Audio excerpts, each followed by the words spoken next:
Hey, stop trading time for money, build passive income instead.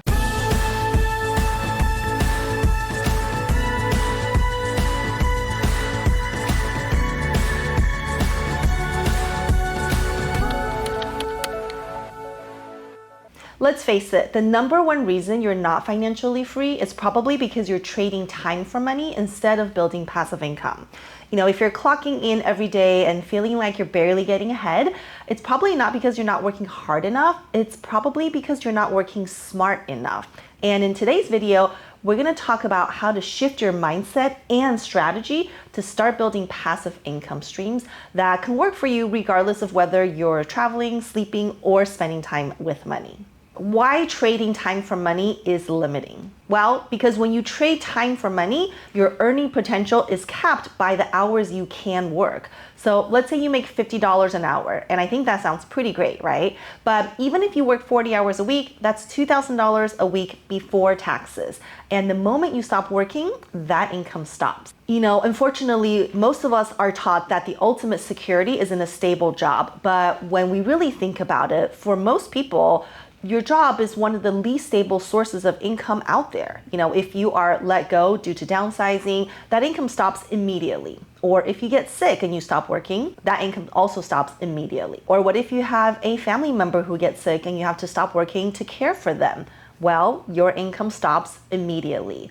Sounds like a secure income? Probably not. Now let's compare that to someone who builds passive income. They may work hard up front to create an income stream, but once it's set up, it keeps generating money regardless of whether they're actively working on that or not. So the next question obviously is, what is passive income? Passive income is typically what we describe income that you earn with minimal ongoing effort. So think rental income, dividends from stocks, royalties from creative work, or even automated online businesses. The key is to create or invest in assets that generate income on their own. So imagine this, you own a rental property that brings in $1,500 a month after expenses. That's money coming in regardless of whether you're working at your day job or taking a vacation. Now, there must be work done ahead of time, of course, to acquire the property and get it all set up to start generating the cash flow, right? But once it's set up and income is being generated, it should continue to come in even if you're not physically there working on the property. Passive income also allows us to scale much faster too. So when you think about it, let's say you're working at a job and you're paid for the time you work. If you work 40 hours a week, you get paid for that time. If you're a go-getter and you work 80 hours a week, you're going to be paid even more, maybe time and a half. But let's face it, at most you can work 24 hours a day, right? There's no exceptions to that. We all have only 24 hours a day. And if you did work that many hours, you're probably going to die from exhaustion. Passive income, on the other hand, is very scalable. We're not limited to one rental income generating $1,500 a month, right? With creative investing strategies, you can invest in 2, 3, 5, or 10 rentals, each bringing in $1,500 per month of income. So what are the steps to building passive income? The first thing is to review your finances.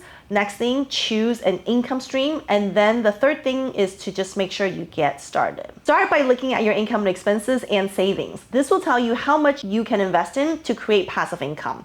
Also, don't forget to look at what we call lazy assets and putting them to work. So what are lazy assets? Well, a lazy asset is equity in your home that you're not really doing anything with, right? Or cash sitting in a bank, or money in a retirement account that you are not investing in. So make sure you take advantage of those lazy assets and put them to work for you. The next thing you want to do is to make sure you find the right type of investment. And the answer to that will differ for every single person. If you're someone who is really great at real estate, then maybe use that money for real estate investing. One example could be that you do a cash out refinance on your primary home and use it to invest in rental property.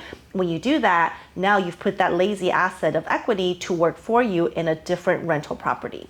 If you are very savvy in the stock market, then maybe take some of that equity or cash sitting around to invest that into stocks and to generate passive income for you.